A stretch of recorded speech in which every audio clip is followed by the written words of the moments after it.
Hello, denizens of the internet. This is Editing Tilly.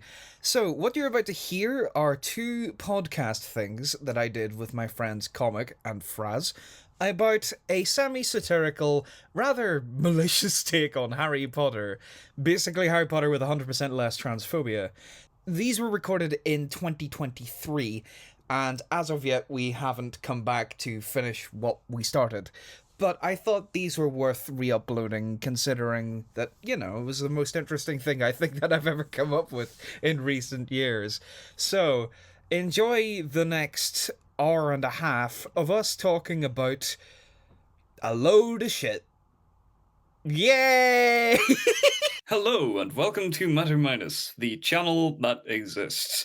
I am Quad Matter, And I'm Comic Fan 13. and today we're going to be talking semi-seriously at first, and then jokingly for the rest of this video, about a little-known series you may have heard about called Harry Potter. So, Yes, the Harry Pothead. yes, Harry Potter, yes. Now, the thing about Harry Potter, as most of you will have known, is that its creator, J.K. Rowling, has shown particular dislike towards trans people for the crime of existing, among other things. Now, I've said on record and to other people before that my channels are a safe space for everybody. We're inclusive here. If you're bigoted, get the fuck out. So, with that in mind, and knowing that both of us here have had nostalgia for the movies, we decided it would be a fun idea if we could just make something that satirizes Harry Potter so we can win over J.K. Rowling. Because there's no better way to win than to blatantly steal somebody else's copyrighted material. Yeah, So because stealing is the most sincere form of flattery. it's also the most sincere form of saying fuck you to a millionaire who's annoying. So, laddies, gentlemen, and people of other sexual preferences, today we're talking about Ollie Fiddle, the series. So, for a bit of context, I told you a little bit about this comic. So, basically, Ollie Fiddle was this really bitter, this extremely bitter parody of Harry Potter that I came up with ideas for in like 2014 because I was so annoyed at how bad how bad the books were that I thought, right, fuck this. I'm going to tear this shit to pieces.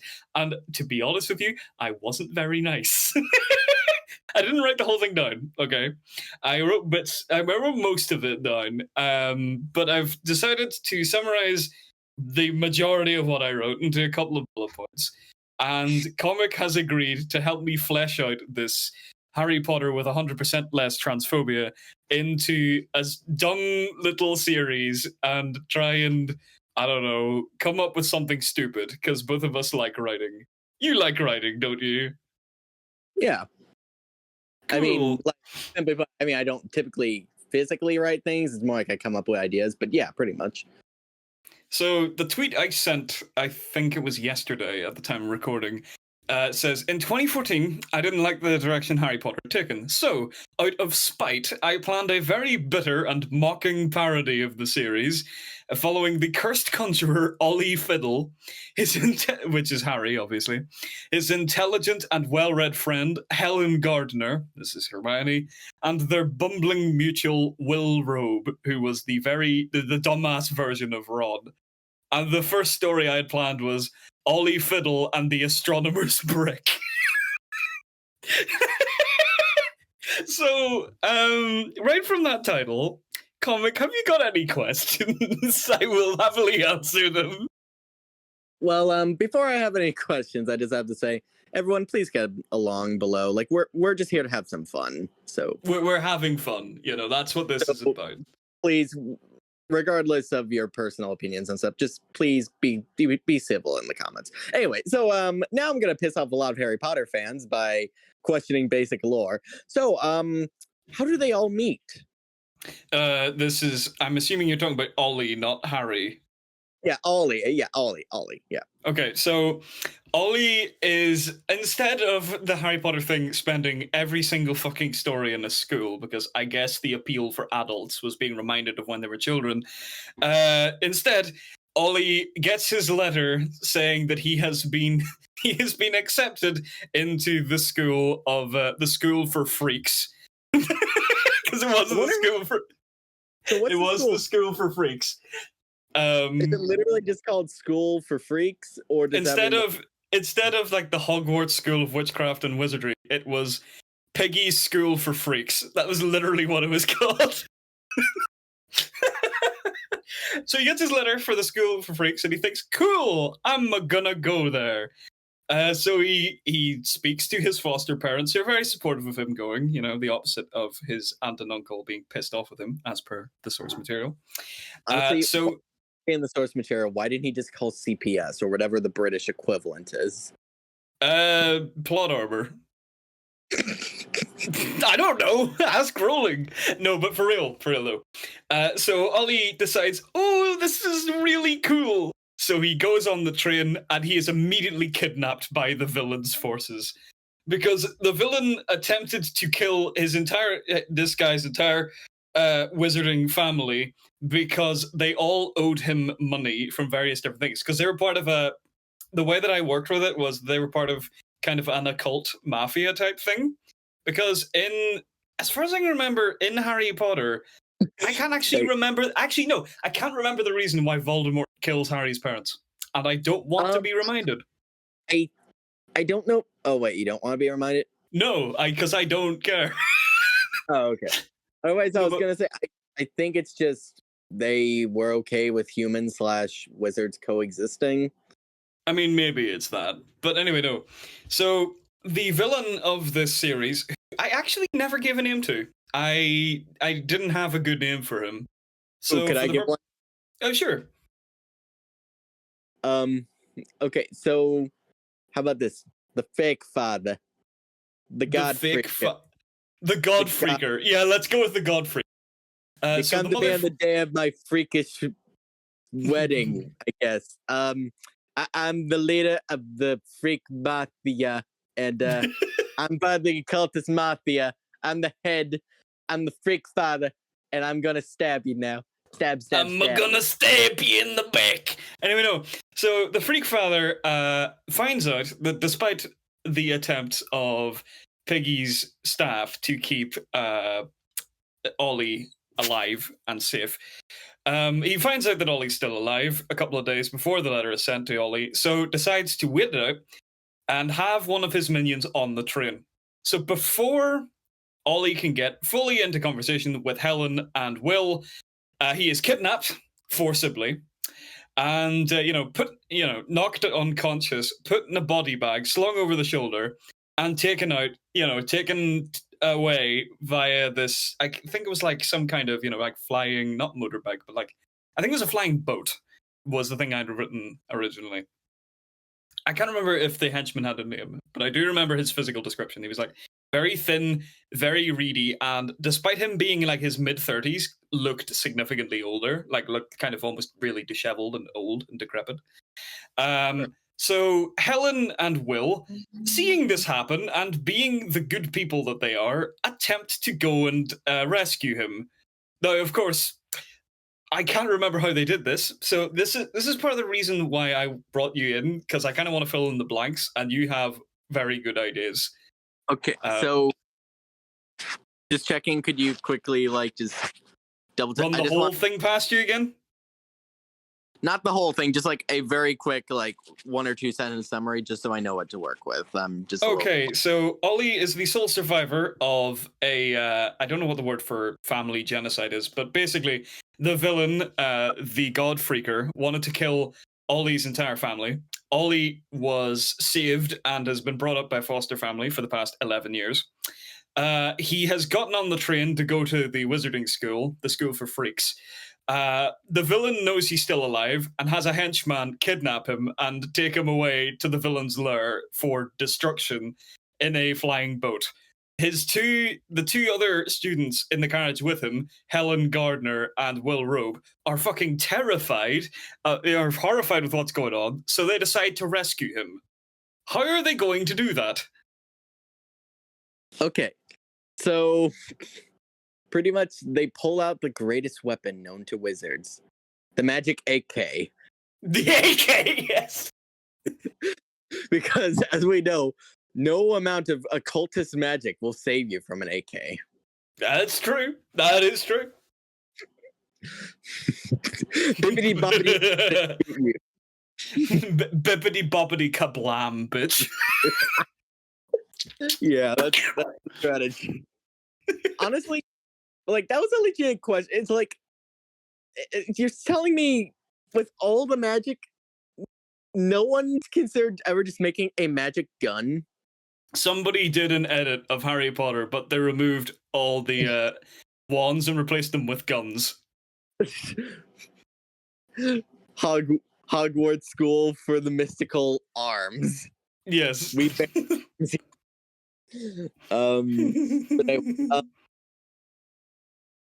just a thought, and like I don't mean to intrude my own ideas onto your thing like this, but I always wondered in worlds with magical characters, like not just the brand that we're poking fun at here, but like just in general, in any modern day magic user thing, wouldn't there be like kids taking the law into their own hands, like vigilantism or something? Like, I shouldn't there be mean, like magical superheroes running about? I think one of the things I was going to have was the kids deliberately broke the rules of the school a lot of the time, so you would have had vigilantism. Because I always felt that the one thing hindering those stories a lot, other than the weird implications of some of the stuff that happens in it, was the fact that the kids were always so tied to the rules of the school. And it's like, no kid would be that obedient, okay? So Yourself, motherfucker. No. No, but for real though. So No, the kind of thing that I wanted to do was invert to a certain degree the Hermione Ron thing, because in the books and the films, Hermione is the one who is intelligent and always wants to stick by the rules of school. You know, be little Miss Perfect, basically. And I thought it would be more interesting if we made her the rebellious one. She's intelligent, yes. She excels in her classes, yes. But she's also the one who wants to get up to mischief and go on adventures, right? Because if I'm going to be honest with you, all the girls I've met have been more adventurous rather than busybody, I must be great. Because it's more interesting to me if you have a tomboy protagonist, you know what I mean? Yeah, that's right. But with Will, I've just got to finish this thought real quick, sorry. Will, the Ron character, I wanted him to be a bit of a bumbling idiot, and he felt more at home within the rules of the school, because then it meant that he wasn't drawing attention to his own misgivings, right? He was insecure about the fact that he didn't really know what he was doing. He always kind of fumbled about. He wasn't entirely sure. So Helen would basically be going, you know, oh, are you a chicken or something? And Will would be going, no, I'm not a chicken. I just don't want to. Well, then why aren't you coming on this grand thing? You know, she would berate him openly, because it would be a more interesting dynamic, I felt. Anyway, what were you going to say?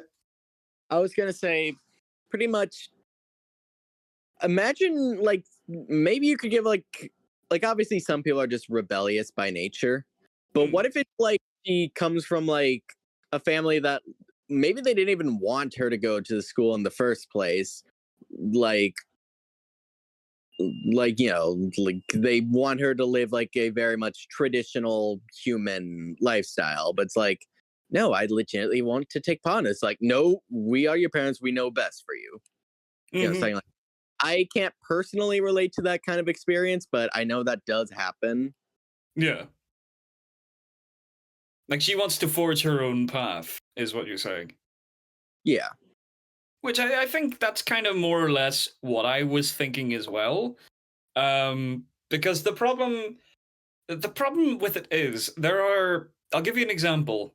in the earlier movies, right? We're talking 1, 2, and 3, and things like that. Hermione is depicted as this sort of really perfect person who has to go within the rules, and then in the later movies, she suddenly becomes a badass, and it's like, yeah, okay, but where's the in between? You know what I mean?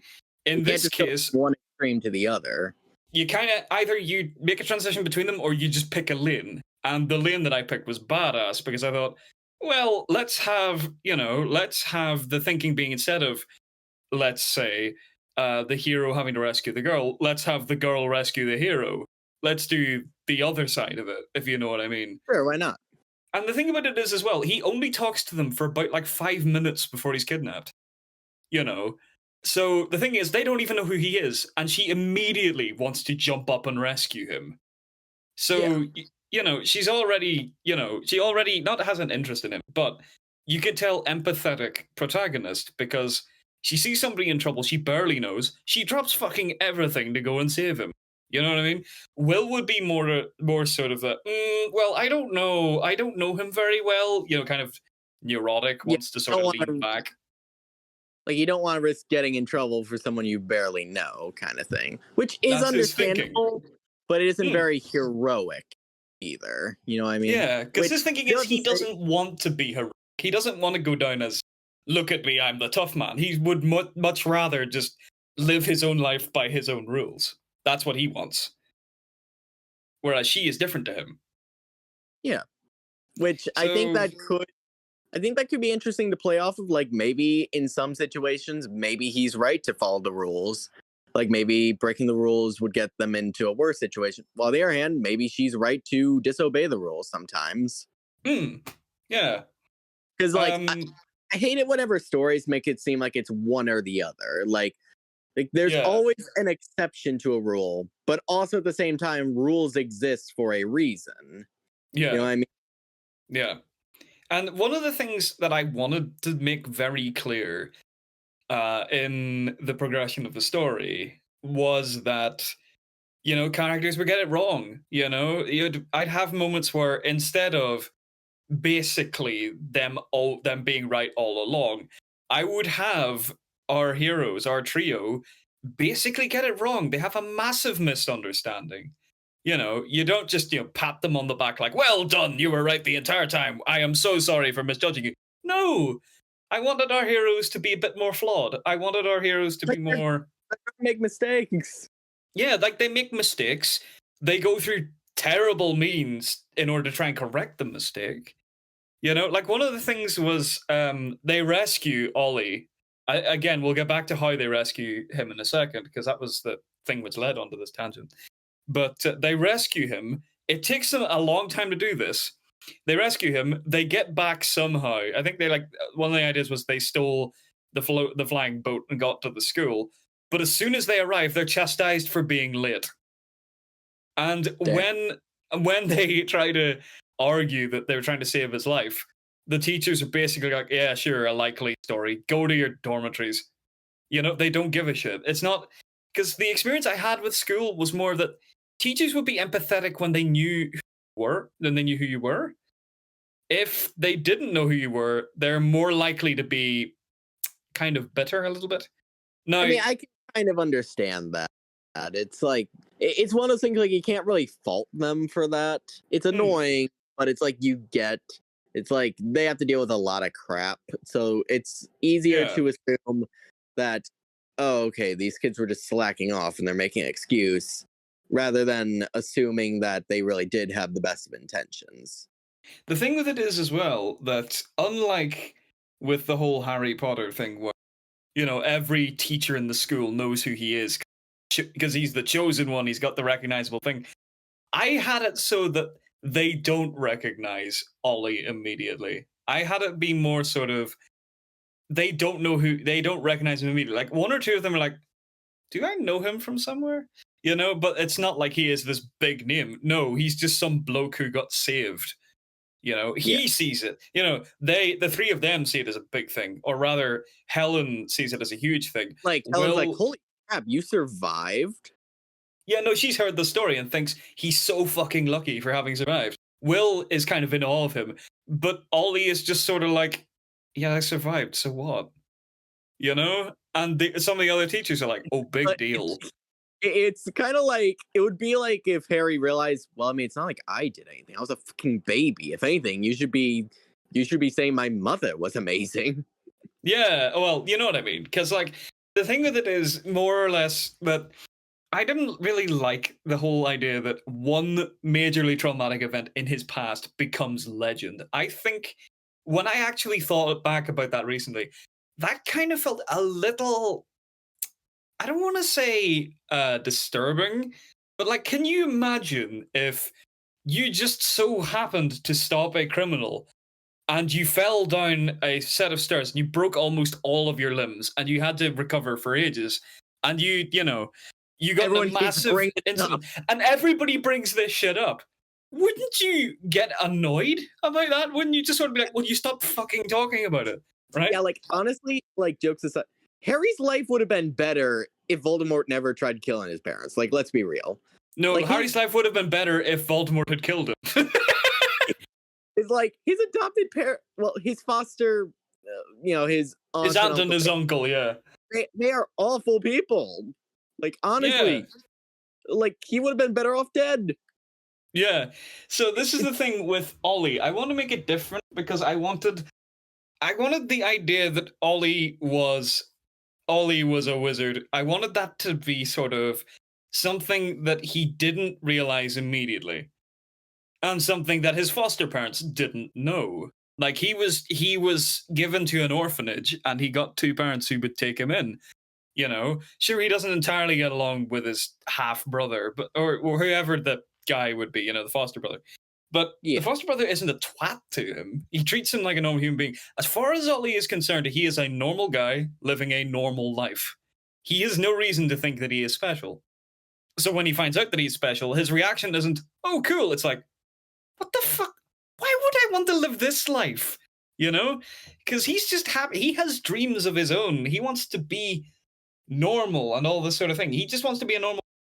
So when everybody He's literally reminds going him, to a school called For Free. yeah, for freaks, that's almost to him like an insult. Yeah. And Which we're going to play into it a little bit, where he feels like he's like people can't take him seriously.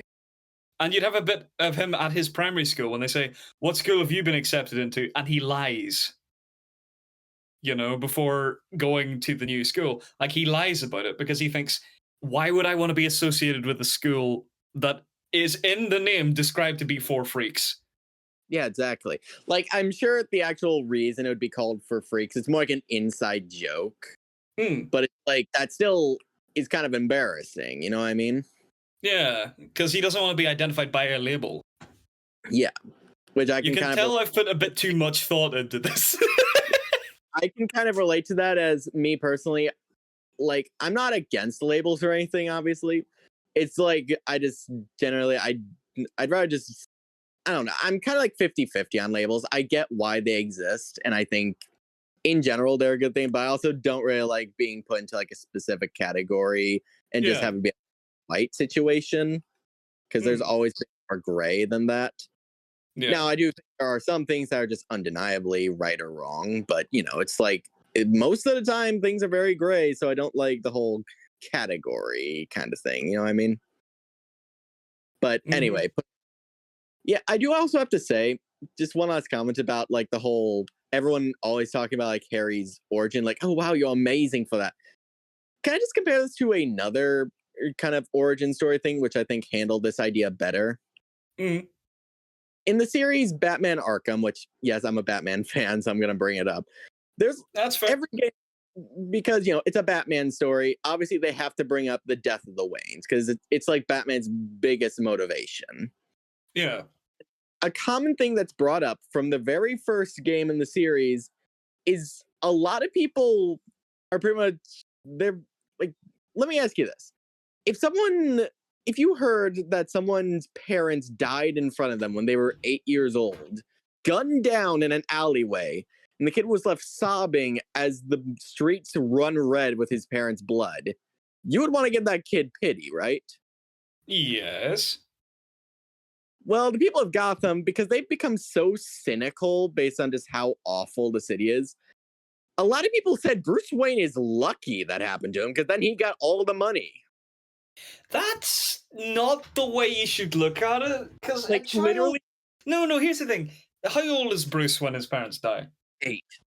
He's 8. 8. He has he hasn't even spent 10 years with his parents. That is And a traumatic event. Because here's the thing. It's not like he's a teenager. It's not like he can look after himself. How is that kid gonna know what to do with all that money? He doesn't. Exactly. And You know. like, And plus, we're missing the fucking obvious. You just had two people you really care about being killed right in front of you. That's traumatic as shit. exactly. And that should be how they respond. But most of the people in Gotham are actually, they're just like, Bruce Wayne got it lucky. And like, straight up, like, in the first scene where we actually see the whole death of the Waynes, because like, something kind of cool about the Arkham series is they know that you know what Batman's origin is. Like, they'll bring it up as a reminder just to say, okay, this is how it's affecting him emotionally, and it reminds him of this. Mm-hmm. But apart from like one random VR game, which no one played, honestly, you never actually get to see the actual event of the Wayne murders. But the first time it's brought up in the series, which I just have to say, this is an amazing way to bring up a superhero story without having it be an origin story. In the first Arkham Asylum, that game, pretty much at 3 points throughout the game, Scarecrow will randomly affect you with fear toxin, forcing you into a hallucination scene. And in the second one, as you're walking down a hallway in Arkham, and there's like a little telltale sign because in the last room, you can actually see some musky air entering the room, which is implied to be fear toxin. Mm-hmm. So Batman's walking down the corridor. As the lights begin to flicker, the room slowly transforms into an alleyway. And you can hear echoing throughout the halls that's meant to be Thomas Wayne and Martha, and even little Bruce Wayne being like, I'm sorry, I was scared of the show, Daddy. It's okay, son. We'll just go home early. Which just adds to the trauma, because think about it, in Bruce's perspective, if he wasn't scared of whatever play they were seeing, they wouldn't have been in that alleyway. So Bruce is also going to have to deal with survivor's guilt from it. And the whole situation, after you hear the gunshots, Batman falls to his knees, flash of light happens again, and you're no longer playing as Batman, the strong, muscular, dealing with all the trauma life throws at him with not even a hint of fear. Now you're playing as the kid who just saw his parents murdered. And as you're just quietly walking to the end of the hallway, you can just hear the 2 cops that picked him up to ask him questions about what happened. One of them is Jim Gordon, and he's trying to be as supportive as possible. And the other cop doesn't give a fuck. He's like, he'll be fine. His butler's coming to pick him up. This guy's a fucking butler. Like, he does not care at all that this kid's parents got murdered. Yeah, there's like a bit of vitriol there. And the series, yeah, it's just like the entire thing with Harry. A lot of people aren't going to care. They're going to be like, this guy got famous. He's even rich now. Yeah, the difference with this is that the difference with Ollie is that the story is only known to those who actually give a shit about it. And there is a very distinct amount of people who will chastise and make fun of him for it. In fact, the Malfoy character, I don't know what I was going to call him. I don't think he had a name. Malfoy, just to jog your memory, is the dick to Harry throughout the movies. The rival guy. The wee blonde kid, yeah. The guy who ended up actually looking pretty nice. I'm bi, I can say it. He's a good-looking man. It's weird that they portrayed that entire section of the school as just evil. Like, they're just rock them all in the brig. It's just like, excuse me. This one guy is a dick. Maybe some of the difference that I had was I wanted to balance it out. So the 4 houses, which I think in the original gag storyline was called A, B, C, and D. I think that's what I was going to call them. E, D, E, F, G. No, but for real. Here, no. There would be dicks in all of them, right? It wouldn't just be the last house on the list, because I just thought that's not fair. That's not practical, okay? So yeah. But anyway, back to how we got onto this tangent. Some like 20 minutes ago, I think. So this is the setup, right?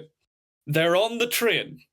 Helen and Will have been talking to Ollie, and they are, they're really kind of, they like talking to him. He's kind of like just down to earth guy. He's just like you or me. Like, he's not really like Harry, where he's kind of nervous and all. He's just taking it in his stride because he thinks it's a bit amusing. He thinks it's a bit funny. Like, I'm going to a freak school. What the fuck am I supposed to do here? As you would probably react if you were in this situation, right? Yeah. He has a girl sitting in front of him who is fangirling over him, which he finds a little bit weird because, imagine waking up and finding somebody who is like a massive fan of you. And just to be a bit weird, wouldn't it?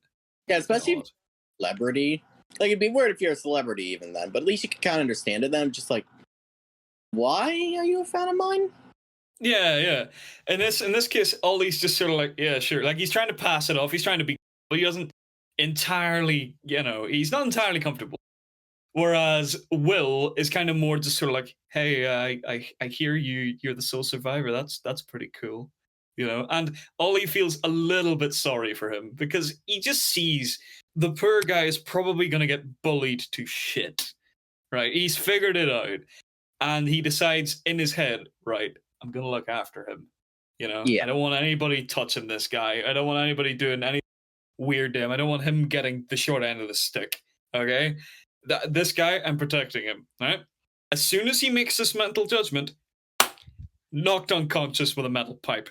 The guy, the perpetrator, in disguise, I'm just thinking sort of like black robes and a sort of plague mask, dragging him out of the thing, shoves him in the body bag, over the shoulder, opens the door, jumps into the boat, and out he goes, sort of paddling in the air to make it move. Yeah. Of course, Helen immediately to the door, just sort of looking at it like, what the fuck? Obviously, probably not saying what the fuck, because I don't know. Will's just sort of like, well, he was nice. But she immediately decides that they have to get after him. They have to rescue him. And this is the point where I got stuck. Because I had no idea how they were going to rescue him. Do you have any thoughts on that? Well, they're on a train right now, right? What, are you going to suggest they hijack the train? No. Train chase. Like one of those scenes where they get on top of like the cars. Yes. A bunch of movies. It would be really fun to come up with like how the scene plays out. And it would be a good way to kind of like showcase what abilities they already know compared to protagonist who's fairly new to the concept. Yeah. And plus, if you make this a series, the final installment could have a scene that reflects this, but it shows how much the characters have grown since then. Like maybe in this opening one, they're pretty sloppy. Like they have very basic magic skills. But later one, imagine at one point, like say if it's one of the bad guys and he's trying to blow up the track to like derail the train and kill everyone. They like straight up use like a levitation spell to like save the entire train. Well, I wasn't gonna have it go quite that extreme yet. They just want Ollie in this scene. I just mean future. Oh yeah, later on, yeah. Actual bad. The problem that I have is that I don't know how they're going to make chase because I didn't have anything in the scene that sets up how, and I don't want to resort to them flying because that's a cop out, right? That's just Well. What would you suggest? Well, when you think of wizards and witches, how do you think of them flying about? You're suggesting broomstick. Kinda, but not quite. Go on. So, a broomstick is made out of wood, right? Yeah. Pencil. They're going to fly on a pencil. Yeah, like it's wait. You know what I'm picturing, right? So they get like a pencil from, I don't know, like the satchel or something, and they enlarge it. And they jump on the pencil. They just fly. They're on the back of a giant fucking pencil. Dude! Why didn't I figure that at the time? Either that, or the pencil stays the same. Like they try making it bigger and like grows like by like an inch. Story of my life. And then They legit have to try writing it while it's still a small pencil. Dude, that is fucking hilarious. Well, I mean, considering we're going more sort of dark comedy parody with this angle, leaving it the same size would be funnier, I think. Like they almost kill themselves just trying to catch up with them. Yes. And the thing is, like, what I was thinking they would do is that the pencil loses power just above a set of, sort of rocky land. They fall down it. They get a couple of bruises and scratches, but Helen is immediately like, right, we're going after them. And Will's like, do we have to? I'm sore. And Helen's like, well, unless you want to just lie there. And he's like, all right, okay. She gives him a hand up, and up they go. Imagine the pencil breaks in two, so now they each have to write on half of it. Well, no, they'd be climbing up the thing to get to the villain's lair.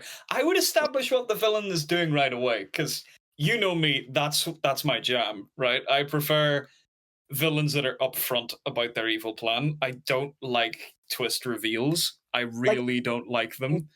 I don't mind twists, but I do miss the days when a villain could just be upfront of, ha, I am evil. Like, I don't even care if the rest of the world doesn't know they're, like, how I see it, there's three types of villain. There's a villain that is upfront, I'm the bad guy. Like someone like the Joker. I don't think he was hiding, he's evil. Then there's someone like Jafar or Scar, where we know they're the bad guys. Maybe even the protagonists know they're the bad guys. But the general population don't, so they can still manipulate the situation. Yeah. Or there's option 3, which is what Disney seems to love, where you think the person is innocent or maybe even like a hero, like they're either insignificant or they're a hero, then plot twist, they're evil. Which I think any of them can work if written right. It's just we're at a point in films where the plot twist villain is so common that you see it coming. Yeah. Because you're trained to believe that. Hmm. You know what I mean? It kind of loses the whole twist if it happens every time. Yeah, exactly, yeah. So it's like, it's sometimes, and like, here's the thing. Yes, a lot of films have like a deeper meaning, and I love that. But at the end of the day, films, media, whatever, it's meant to be on some level an escapism, right? There can be a deeper meaning to it, but you're also meant to just be able to enjoy it, right? Mm-hmm. So having someone that is just cartoonishly evil is kind of funny, let's be real. Like, there is so much ridiculous people, evil, good, whatever. There's just a bunch of real life ridiculous people in real life. And I don't even have to name drop anyone. I think anyone watching this can already think of several examples off the top of their head. Yeah. So making fun of that by having someone that is just cartoonishly evil is hilarious. Like, have you seen the latest Boots? By any chance? No, I haven't, no. Oh, well, there's like this villain called Big Jack Horner. And the joke about him is the entire time he has like this Jiminy Cricket character who's trying to find one redeeming thing about him. And no, he's just legitimately a monster. There's like no redeeming qualities. And that's the joke. That sounds great. Yeah, honestly, he doesn't overstay his welcome. He's like the secondary villain of the film. But it's like, he's hilarious. He literally, nothing in his life has happened to justify him being a villain, apart from the fact he's just power hungry. That's it. He just wants to be the villain, Like, legitimately, the whole thing about the film is pretty much just very small thing here. So, pretty much, everyone's trying to get this star that if you get it, you will get a wish granted. The whole starlight, star bright, first star I see tonight kind of thing. Yeah. And everyone has some deeper meaning for wanting to get a wish, whether it's to give the wish to someone else or to fulfill some lifelong dream or even to avoid death. But him, he just wants all the magic in the world and no one else can have it. He just wants magic so he can be the most powerful. That's it. He has no deeper meaning. He just wants to be powerful and rule the world. That's it. That's his motivation. And this guy's already one of the richest people in the world. So he doesn't even have like a background where he needs to want more. He has everything he could ever want. He just wants more because. Cool. Honestly, I'd recommend watching the movie sometime. I think it's on Netflix if you have that. I do. Anyway, cool. We'll get back to this. So I was going to spend like the first little bit of the book or of the story even being just, they escape. They rescue him. They get him onto they rescue him basically. They get to the school, but the villain isn't finished because of course he's already planned for something I guess to have happened because, villain Yeah. isn't stupid. Have to have contingency plans. So his contingency plan is he has a bunch of spies within the school who are trained to note his movements and slowly get closer to bringing him in. Gain his trust. He's one in every house, right? So gain his trust during classes, create a circle of friends, then kidnap him and bring him to base, right? As far as the school is concerned, these are just ordinary students, just doing their Or as far as freaks go. they're ordinary freaks. They're doing the job, thing like that. And I would have expanded it a little bit more instead of just, wizarding and things like that. I would have added a couple of other tropes. There's like a house for werewolves or something like that. Yeah, I'd have like a couple of werewolves in there, some of which, There's one that's just a fucking vampire area. It's just like a big fuck you to Twilight or something like that. Yes. Yeah, there's one called Edward just hanging about in there. No, but no. One of the things I was going to have was the half-invisible man. The half-invisible man. Now, I didn't know if I wanted it to be that you could see his skeleton and his organs through him, or if those were invisible too. This sort of thing. Or like only half of his body is see-through. The other half is perfectly envisioned. Now, as for which half you want to be, that's up to you. What I had considered doing is having, from the waist down be visible. So you see like the trousers, the shoes, and the socks. And then you just see like a tie, a hat, and a pair of glasses. Just sort of walking along. Like a really diverse school of things. Kind of playing into the sort of Halloween tropes almost, You might have, like, I don't know, an Egyptian mummy just sitting smoking smoking out the back. That could be one of the teachers. And then he lights on fire because he's like super dried out. And then he could just, he gets one of the students to pour water on him using like the cauldron that's in the middle of the room and stuff like that. You'd have a Frankenstein monster type guy who is the biology teacher who just, takes out one of his threads and just gives them his hand. That's very appropriate for Frankenstein to be, like, not only because, like, his creator was a scientist, so he'd probably know a thing or two, but he's also made a bunch of different people's body parts, so he probably knows how a bunch of different bodies work. And I mean, the thing with him is as well that he has some sort of enchantment on him, so he could take vital organs and things out to demonstrate how they work and still be alive, this sort of thing. And the fact that he's the biology teacher was one of the first ideas I had, the Frankenstein biology teacher, because it makes sense, a guy who's made of different body parts demonstrating how the body works, it only makes sense. And rather than just having it be classes based around wizarding ideas, you had normal classes too, but the normal classes were based around one or two related things. So the I think like the werewolf house, or some of the werewolves would go to classes where they could practice their howling and things like that, melodic howling classes and things like that. For werewolves. Yeah, music, yeah. They're teaching how to be melodic with their howling, things like this. We're going way off topic at this point, but how to do the mating call of the werewolf. FBI, open up! No, you will. I mean, the thing with it is as well, I mean, we're going way off topic, but these are just fun little ideas that I just spitballed at the time. And I like that you're really getting into them. It's good. Yeah, honestly, a series about, like, what a high school would... Not a high school, but just a school in general, themed around, like, the supernatural would be pretty good.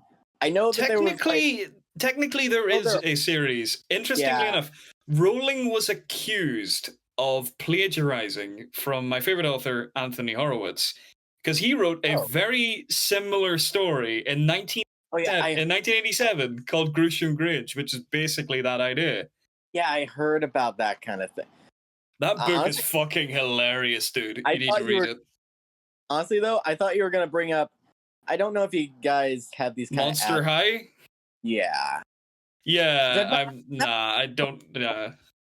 Like, you either have to make it horrific or you have to make it hilarious. You can't just look. I know that has its audience, but it's like, if I'm watching a series about monsters, I don't care about what dresses are they going to wear. No, I'm gonna be like, it's fucking monsters. Play into that. Yeah. Make them gross. One of the things that I had in mind was an idea where one of them would just be sort of like, the werewolf would come over and, he'd be talking. He'd just casually scratch a flea out of his hair as he's talking. And he just kills the flea between his fingers. He's like, right, that's that out of the way. Small little things like that where you acknowledge the tropes, Oh, and also, can I just say something to be fucking that would be fucking hilarious in this kind of school. Mm-hmm. I don't know if I don't know what the education system's like where you are, but over here there's like debate clubs where, they'll debate about like political stuff. Oh, we did have that, yeah. So imagine the teacher I don't even know if teacher's the right word, but kind of like the staff supervisor guy is a lizard man. Oh yes, actually have a lizard person there. That's fucking cool. See, this is the thing. When we're just spitballing ideas like this, we've already created something I think is far more interesting than base Harry Potter. And I'm just saying, Hollywood, why is it this hard to come up with ideas? Hollywood, hire us, please. We'll write stuff. We're good. Yeah. We'll write funny stuff. Heck, just on my way walking, pretty much at my job, walking from where I clock in to where I actually work, I've literally thought of script ideas of okay, this would be kind of cool.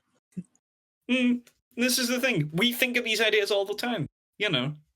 It's not that hard. In fact, hell, give us the rights to the Harry Potter franchise and we'll give you something fucking terrible. Let us command the reboot. We will make Ollie Fiddle. We will do this. We will commit to it. And this can be a discussion for another day, but I did think of an idea of, okay, what if, and hear me out here, a couple where one of them is a superhero and the other one's a supervillain, and neither know that the other one of the other one's secret identity. So it's it's there's drama from that because eventually they're gonna have to figure out.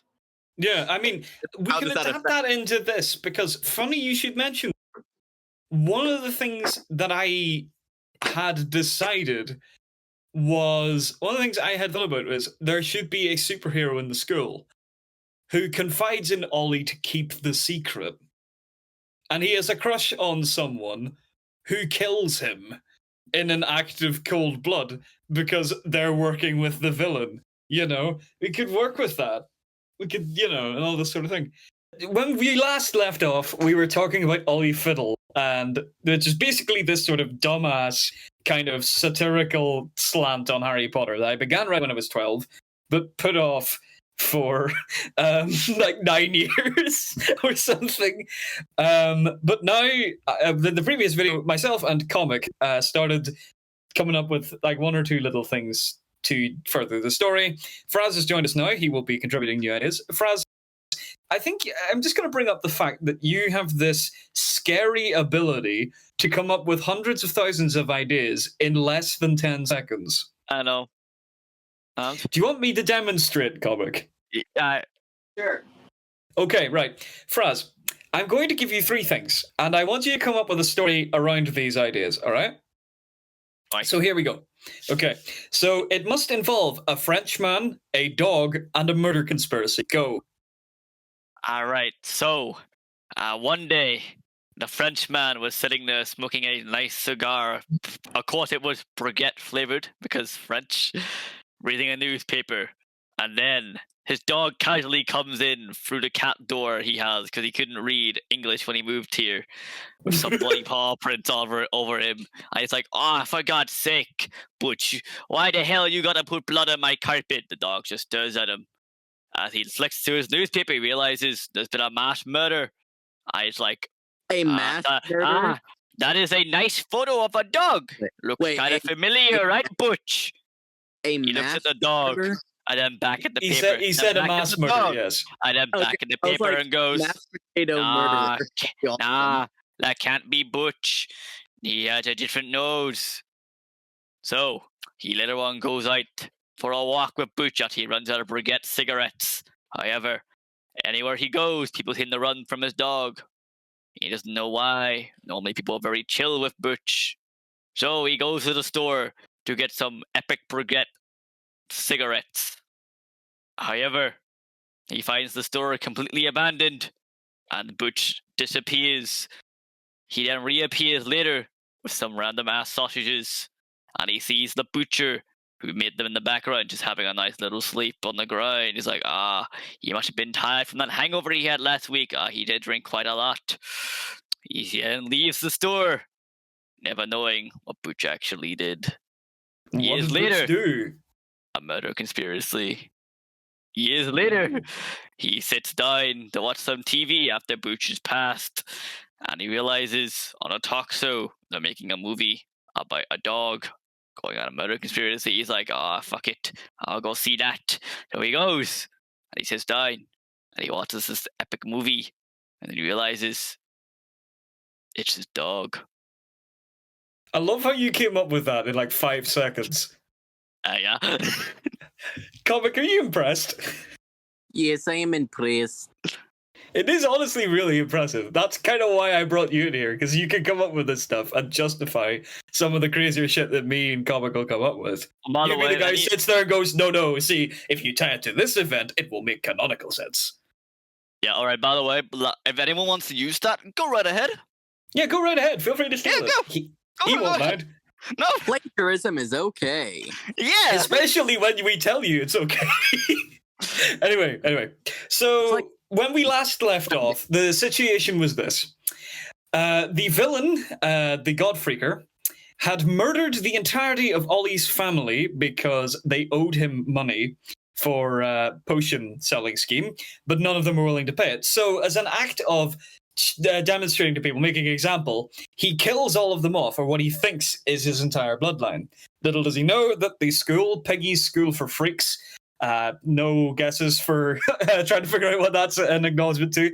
The staff of the school realizes what he's doing and saves the boy just in time. They send him to an orphanage where he grows up, and he is raised by two foster parents. And in that time, he has no idea about wizarding or freakish behavior of any kind. So he is led to believe he is just a normal boy.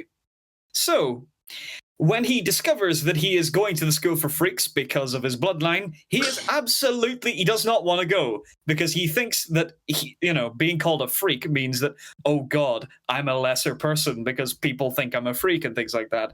He is told he has to go to the school for freaks. He is embarrassed by it, and he thinks that it means he is less than human and things like this. He has an identity crisis. He gets on the train. But on the train is an agent for the Godfreaker who has figured out that Ollie is still alive. When Ollie is in the middle of, we'll get to that. That's what you two are for. That's what you two are for. But more on that in a wee second. So in the middle of his conversation with Helen Gardner and Will Robe, his two classmates, he is knocked unconscious by the aide using a metal pipe, who stows him in a body bag, jumps in a flying boat, and goes to the villain's location. Like Helen, you do. Like you do.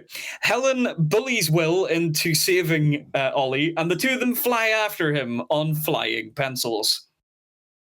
That was my idea, by the way. I will be right back. Pretty much the idea. Guys, pause a minute. I'm going to be right back. I need to get something. I'll just be a second. Like, mute while I'm away, just so it doesn't interfere with the recording. Aye. Okay, see you in a minute. See you. Pretty much the idea for the pencil thing was, you know how wizards travel around with magic broomsticks, right? Yep. Well, broomsticks are made out of wood, and since they didn't have a broomstick around, they just had to enchant the first wooden object they could find. Yes, I'm implying that wood in this universe is just more susceptible to magic than other things. And so pretty much, literally, they just pulled a pencil out of their book bag, and pretty much they had to write it. And at first they tried making it bigger, but their magic wasn't advanced enough yet to make it any bigger than an extra inch. Story of my life. And so pretty much they just have to ride the tiny pencil after the villains. Amazing. Yes, it is cinema. I hope you already understand. I've already made a reasons why the game ended that epic family. Damn. Yeah, I know. I told you I'm quick. The idea I kind of had, it's a very loose idea and possibly predictable, but seeing as he's kind of a parody of, on top of like Voldemort, he's also a parody of things like, mobsters. So an idea I kind of had was like maybe they knew information and, he needed to silence them. All right, you tell Claude your idea, and I'll tell him mine. Cool. Because mine is obviously it's gonna be a shit post because everything I make is a shit post. Fair enough. As in, there was one time I was with Claude, and I made this thing. This whole like lore about like a potato and like politicians to a fucking Beautiful. potato, and I ended up laughing for like 10 minutes.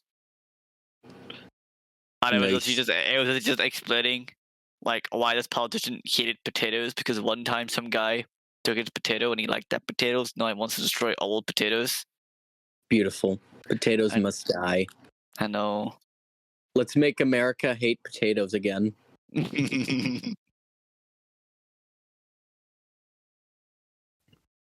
All right, I'm back.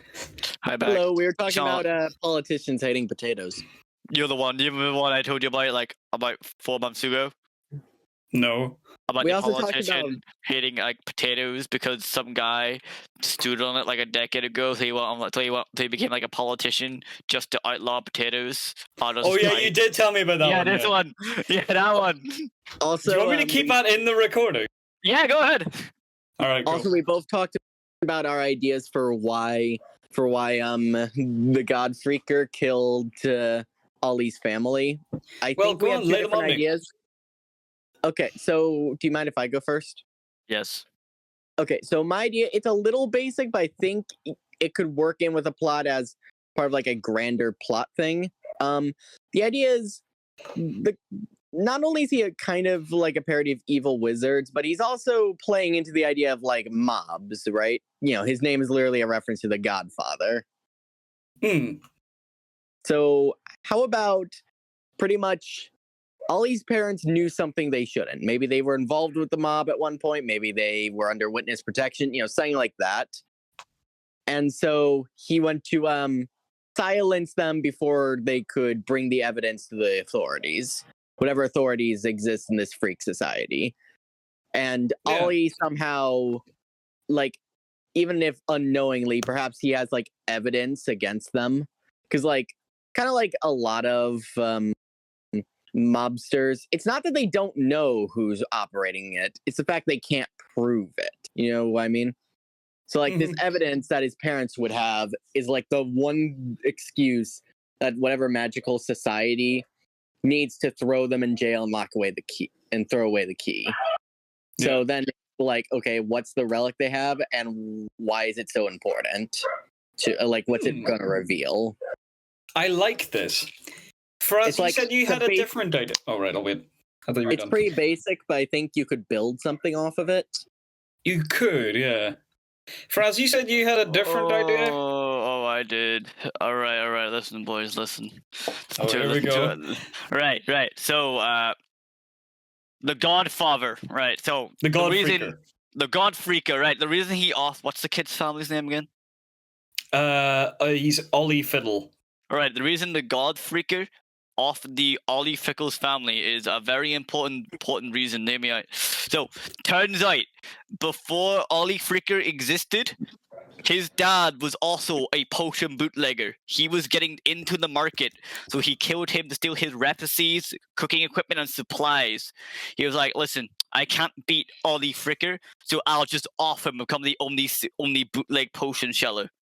Oh, I like both of these. Now it kind of it always could pains combine me to them, have to pick. potentially. Yeah, actually, you know what? Let's combine them. So, Like you what could, would you suggest? like I did say that the parents could have been in on it, and they're like either like they could either be like mobsters, but they have like a moral compass to a degree. No. Like, What mobsters you seen, bro? I've never seen a mobster with a moral compass. Yeah, but we're like- deliberately being different. like first off, the world's a lot Racism. more. The world's gray, so I can buy the idea that it's kind of like, and this is probably a bad comparison since I've never seen Breaking Bad, but it's kind of like how at least Walter White didn't begin with the intention of being a horrible person. He had like good intentions originally, something like that, Mhm. and like he had morals at one point, kind of thing. So kind of like that, where some people legitimately, and I'm not saying it's justified. Crime is still crime, but some people do get into it for good reasons, even if it doesn't justify the cause. Like maybe they were in a really bad situation. It was the only way they could make funny. I said make funny. Make only way the they funny, could- yes. Jesse, They had to make Jesse, magical we Breaking gotta Bad. cook up the funny, Jesse. Okay, it was the only way they could make money to support Ollie. Nah, the funny. We could imply that Ollie was a surprise child. Damn. Oh, a surprise child. I Like, find they this still- interesting. Like they still love him unconditionally, regardless, or at least they did before they died. But like it was definitely not something they were expecting, so they had to make some arrangements to suit their new lifestyle. If you catch my drift, they had to do what they had to do to survive in a world that can be a bit harsh. But they had like some morals still, and the God Freaker not so much. So like the moment they didn't get on board with something, he just had them offed and took their supplies. Just I out of think spite. we'll go with that. Let's go with that as the backstory. That sounds like. I hope people in the comments are taking notes, because I sure as hell am not. I'll have to watch these videos back. And if you still want to keep the idea that they also had like some evidence, maybe that was kind of Ollie's parents they were hoping they had some information and they threatened to take it to the authorities. Like they didn't care if they'd go down with the God Freaker. It's like, you stay away from our child or we're tearing down both of our operations. But that only gave the God Freaker more motivation to silence them before it was too late. Yeah. Kind of backfired. All right, let's go Like, with he that. might have kept- I think this is a good sort of starting point. Like we've got meat on the skeleton, let's say. And it also gives us more reason to hate the God Freaker beyond the fact that, he killed this one kid's parents. He's probably done this to several people, since it doesn't really seem like it really bothered them all that much. It was more of just business as usual to him. Mm-hmm.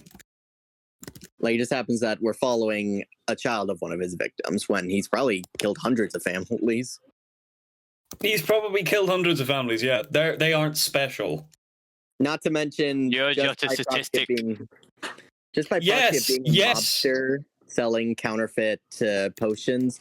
Let's be real, some people probably overdosed on that stuff if we're doing the drug mean- analogy. Hmm. Or at the very least, even if you can't overdose on it, I'm sure those potions weren't for good things all the time. Bro, they're just a statistic. Yeah, I like that idea. You're just a statistic. Even I can't say the fucking word. I always had a problem with that word. It sort of gets caught in my throat when I'm trying to say it. But no, you're just a number. You're just like a percentage. I think that's cool. So yeah, okay, there we are. Right, well, we kind of left off. The last thing I remember specifically suggesting was that Helen kind of bullies Will into going along with the plan to save Ollie. and they had gone there. They're flying on their pencils. Which when we say pencil, we mean like your standard HB pencil. The things don't get much bigger. They're just holding onto this instead of a broomstick, just going across the sky. Now my question is, are they like riding on it like how you would a broomstick and it's just super small, or are they holding onto it like Thor style, like holding on for I was dear life? thinking it like broomstick style, but Yeah, I the was kinda Thor style hoping is that too. funnier. I think they're both kind of funny. Like the broomstick style is kind of awkward, which adds to the comedy. But on the other hand, the Thor style makes it look like they're holding on for dear life, especially since Ollie's probably like let's say, sorry, I forget what her name is. Helen. Yeah, like Helen's like the confident one holding onto the pencil and looking like. And Will's just like holding onto the other one, just like. Ah! Like, yeah, or like, what if he drops the pencil so he's like holding onto her legs for dear life? Like, oh my god, I'm gonna die. Like she catches him, it's like holding him in her other hand. Now, stop moving, you're gonna make me fall, And the thing was like, no, they get over to the other side, right? They get to the bit where, the edge of like the island where the base is. Yep. And the pencil snaps. Oh, and of course, no. they tumble into like the forest type thing. What And a Will shame. still has his satchel on his back because unlike Helen, he didn't ditch it to get out of the train, right? Her thinking was, I'll ditch it so it means less weight and I can just get across here, fine and dandy, right? But he still has his on, and he's insisting that he's going to keep it. He wants to go straight back to the school because don't you forget, he is the model student type thing. He is a bit of a wimp. He's a wee bit of a nerd, and he's a bit of a dweeb. He's the kind of guy who'd just sort of be like, but I want to go to class. Are you sure we're doing this? Right? Because he is anxious about himself, and he would much rather be in the enclosure of the school where he is safe and where everything is predictable. There's classes, there's regulations and things like that. He just wants to be in this place of security. Whereas Helen bullies him into doing a number of things. Now, granted, when I say she bullies him into doing it, I don't mean Like maliciously. Yeah, she kind of pressures him into doing it. Yeah. Which, again, there's typically like a negative connotation with peer pressure. And I'd say this is a very morally gray thing because she's risking both of their lives to save one person, but she's also saving someone. Yeah, You know what I mean? she's doing it for the right reasons. Yeah, I guess if you're going to do something bad, you might as well have a good reason for it. Yeah. Like, I mean, she knows that as soon as they get back onto school grounds, they're going to be told off for being late, and for missing the train or getting off the train, putting themselves in danger. But her justification will be, we saved his life, though. Yeah. She is, at this point, basically, she's doing more heroic things than Hermione does in the series until, I think, book 3 and book 4. Yeah, we're speeding up their characterization, by 500 times. Harry Potter kind of sucked at magic when you think about it. Like Harry Potter sucked at characterization, let's be honest. Well, yes, but I mean, even in universe, he sucked at using magic. Hermione had to typically pick up the slack. Hermione basically carried the series, that's the thing. And I kind of want to keep that in this to a certain extent. However, I want to kick the tomboy angle more because I think that's more interesting, Yeah. She would be the kind of... Helen in this is kind of the, oh, come on, why can't we have a bit of fun? And the rest of them are like, are you sure? And she's like, what do you mean, are you sure? I thought you were about to say Helen from this is going to be like Helen from The Incredibles. No. No. Hell no. But Ollie, we can't keep uprooting our family. if anything, Will is like that. If anything, Will is like that. Was more. Oh, cool. You can make the joke, yeah. At this point, I think there was. This is where I have another hole, like a big gap in sort of progression, so I can have you two help me fill in. The time between they arrive on the area where the villain's lair is and they get in, there's nothing. I didn't have anything there. I was thinking, I'll fill that gap in later, but I legitimately don't have anything. So what would you suggest? Are you trying to think of designs for what the kind of base would be like? No. I mean events between them arriving on the area and getting into the base to try and free Ollie? Like, would we go to Ollie, see him being captured and put away in a cell or whatever, pending his death, or what are we going to do? How are we going to fill this time? I think something good would be to introduce our secondary antagonist, like essentially the glorified henchmen of the God Freaker, which like give them kind of somewhat comedic personas, so that you can have some comedic relief, but also intimidating enough that you can take them seriously. Like, let's say they do the classic mobster thing of putting a bag over Ollie's head and then ripping it off. It's like, oh, it looks like we got a... Sorry, I don't know British lingo. Oh, well, don't worry about the British lingo side of things. We'll worry about that later. But like, he's basically saying, "Oi," Yeah, like he's kind of mocking Ollie, like, "Oi, we got a celebrity here." The funniest thing about it is, and I think Fraz could probably come up with like a development for this part, but the thing that I had in my mind was that at least half of the people in the story, maybe even like divided a bit more roughly, would be like, "Oh, cool, it's the guy who survived the thing," whereas the other half are like, "Who?" So you could kind of lean into that in this. I meant, like, I was saying, like, ironically, like the idea is that no one cares about this kid, but for some reason the God Freaker really wants him.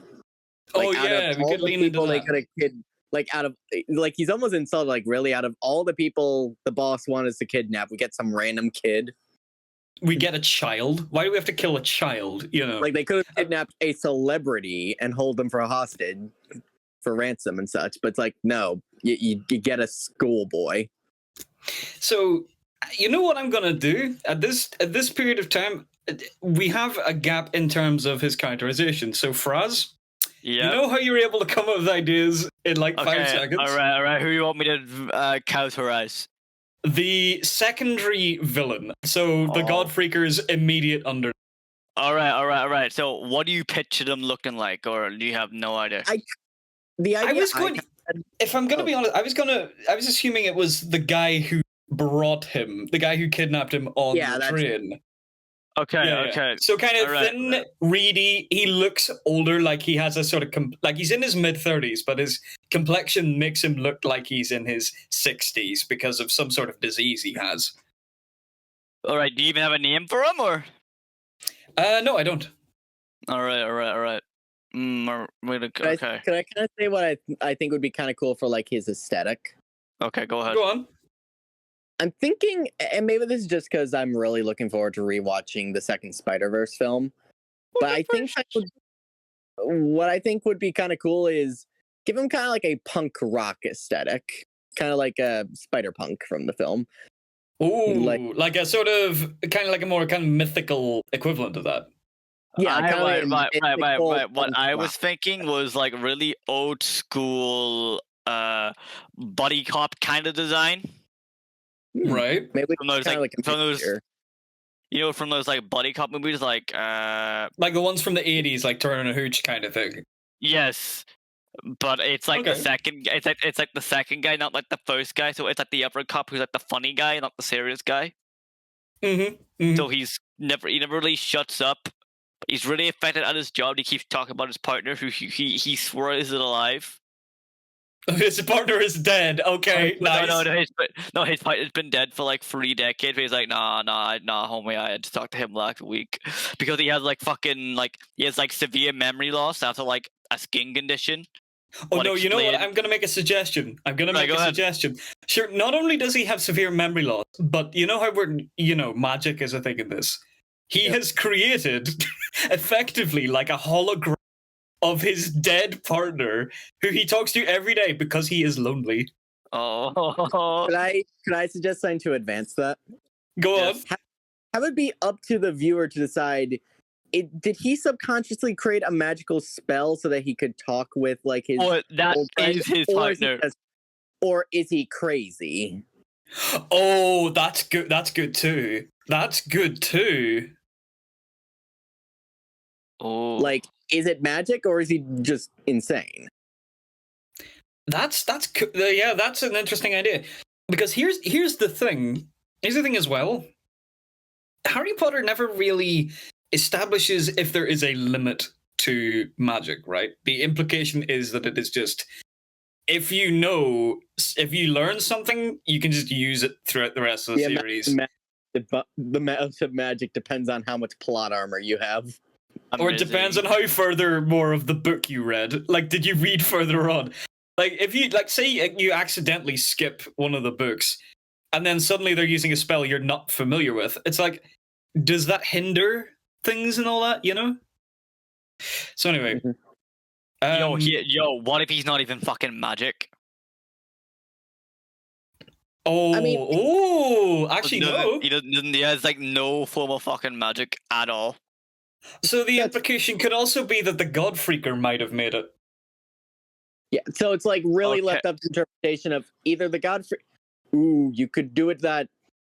It's like on one hand, I really like the idea of leaving it open to interpretation of is it magic or is this guy just crazy? Right. Yo, you wanna know why it's called the God Freaker? Go on. He doesn't have magic. He's trying to create himself magic. So he is like basically abusing powers he knows nothing about to try and grant. Think about it. Why would he make an illegal selling business? Why would he make illegal potions if everyone here is magic? What will be the point of that? That's a good point, actually. And if he's magic, why the fuck would he need henchmen? That's a good point too. Because this is the thing. This could be a criticism you could make of the original as well. But if Voldemort is supposedly the powerful Dark Lord, why does he have underlings? Yeah, exactly. No point. If you're so powerful, you should just do everything yourself. Just snap your fingers. Yeah, because here's the thing about having henchmen. Yeah, it makes you kind of intimidated that you have an army. It's like the idea of having an army versus being a one-man army. Yeah, having an army is intimidating, but that admits that you need help. Well, on the other hand, if you're a one-man army taking on an army, that means you're a badass that doesn't need the help. Yeah, exactly. Yeah. It's like the idea of it's like one guy versus 100. If 100 people kill one guy, it's not impressive. If one guy kills 100 guys, it's like, what? It's like, holy crap, this guy's awesome. You know what I mean? Yeah. That's the thing. It's really sort of, if he is claiming to be all the sort of stuff. Of course, he's a fraud, like everything that he does, because, we're dealing with a criminal here. Even if, imagine if his origin had something to do with, like, he always admired magic, even if he couldn't use it, at least not yet. At one point, imagine if he was just like a magician, like a real life magician. That's funny. Yes. But then when he realized, holy crap, there actually is magic in the world.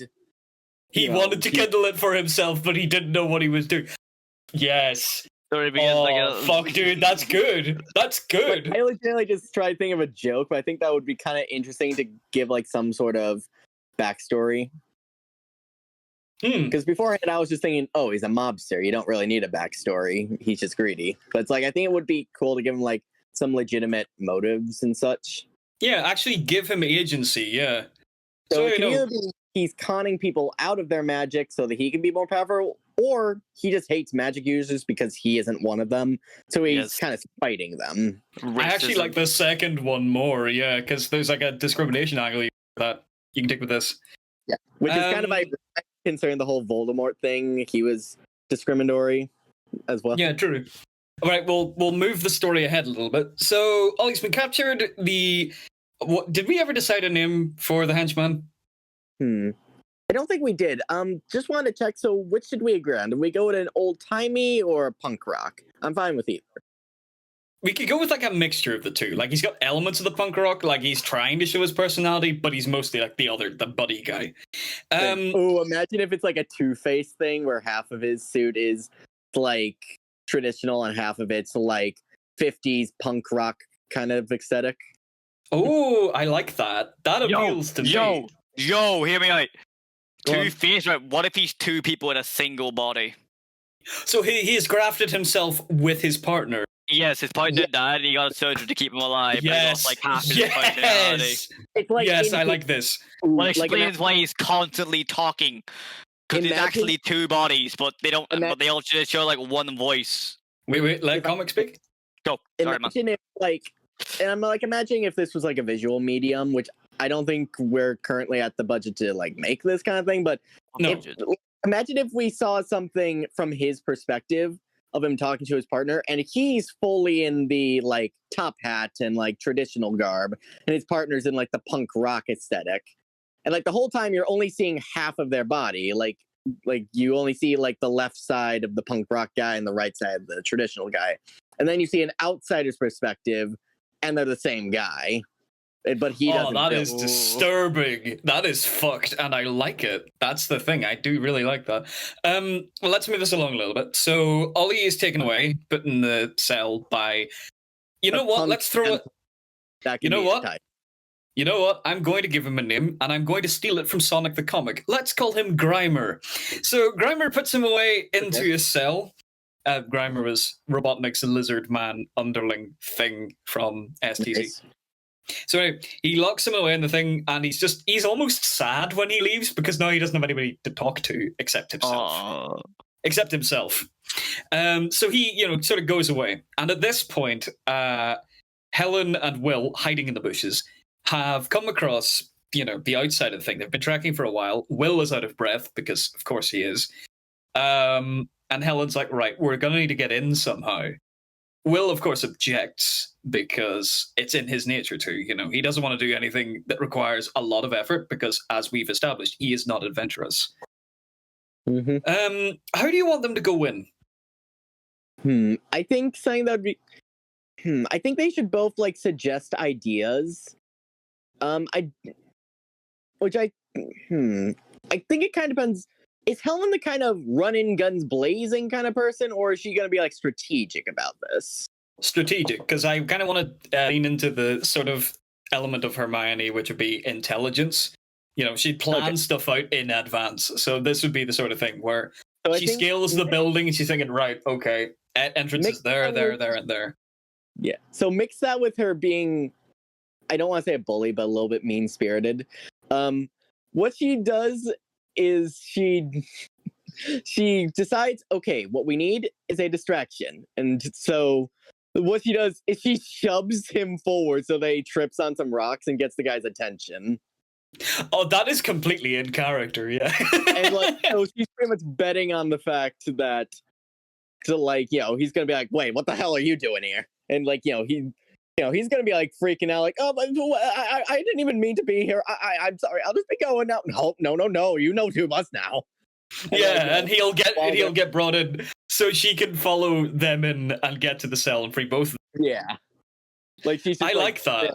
From like just out of sight. Like, I think to go with the idea that she's like even though they're all very amateur at this point, she's like slightly better at magic. Maybe she can't fly, but she can like jump farther, so she's able to like jump over rooftops. Wait, hang on. She's got the Luigi jump. Pretty much. She has the Luigi jump. Like it's nothing too outstanding, but like, do you guys know what like the record for like the Olympic jump thing is? A number. I don't know. Okay, Easy, I number. don't know what it is. English. I don't know what it is, but screw it. I'll just choose a random number. Let's say. Sure. Let's say if it's 7 feet, using magic can jump 10 feet. It's like not too extreme, but it's enough to give her an edge so that she can follow them. Mm-hmm. You know what I mean? Yeah. So she like tracks them back to like whatever like the kind of base they have, which I kind of would. This isn't really affecting the plot, but I'd love it if the base is like something you wouldn't expect for a villain lair to be, while still very His much. mom's house that he rents. No, it's a random apartment building he just rents. I mean, to be fair, I was thinking something a little more atmospheric, but the idea of it being an apartment. Here's a really cursed idea. Okay, hear me out. They're expecting like a big castle type thing because fantasy, but no. Yeah. It's just basically a skyscraper. I mean, why? No, wait. And the holding cell is just an office. Yes. To be For fair, real. I'll give my idea for what it should be in a minute, but why would you choose a castle as your secret base? That is like such an obvious location. A castle That's is true, yeah. like that. If anything, that should be like the fake out area, like the place they want you to think he's hanging out.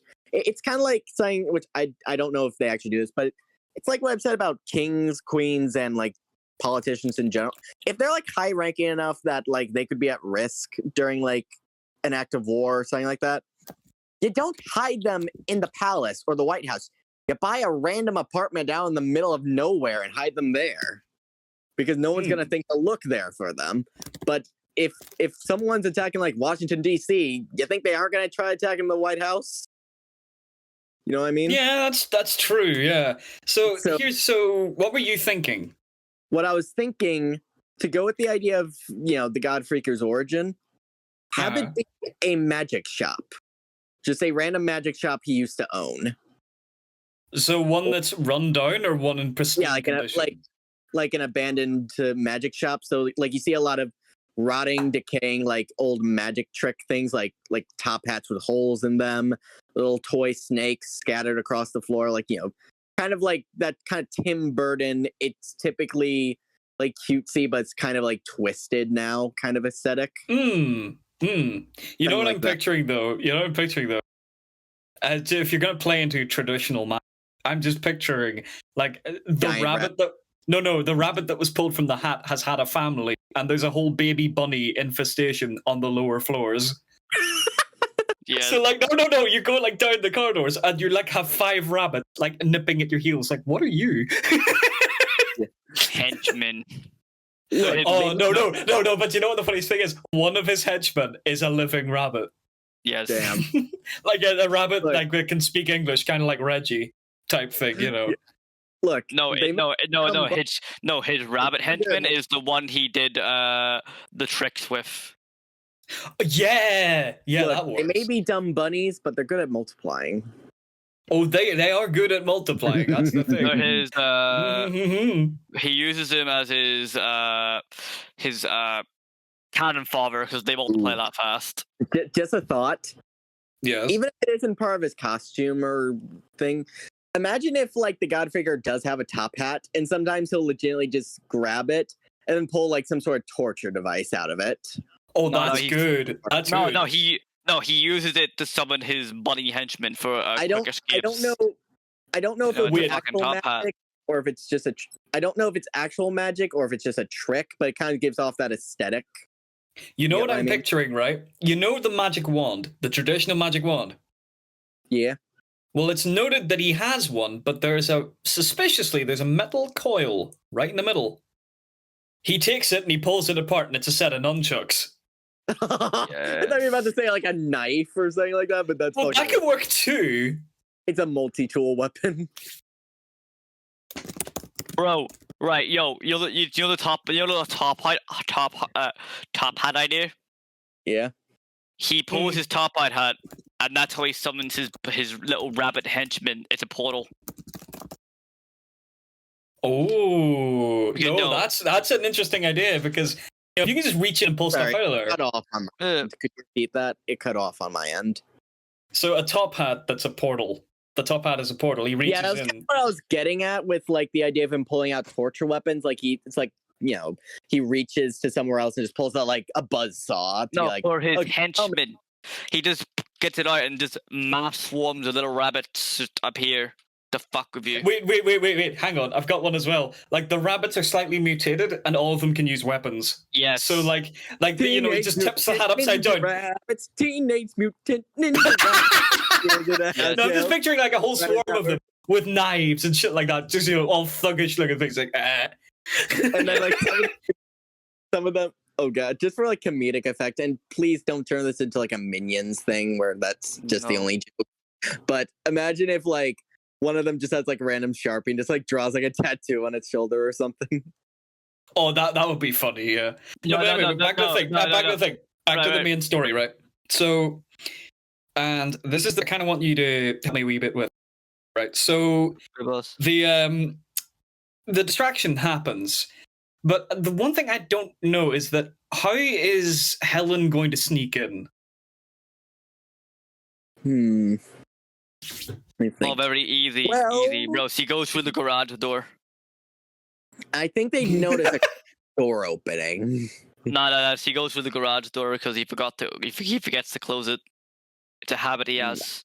I guess you could do that for comedic effect, but the idea I kind of had was, well, pretty much. How do I put this? I'll tell you what my idea was, because I had one just there. Okay. She basically knocks out one of the guards, steals their uniform, and goes in that way. Oh yeah, that's pretty good. What's their uniform be? Now I think about it. Well, I'm thinking like if they're just grunts, let's assume that they're just sort of like normal kind of black suit type thing. You know, like a sort of like an overclothes type thing. You know, so If she there doesn't have was to a- change. If there was a uniform, though, do you know what I think it should be?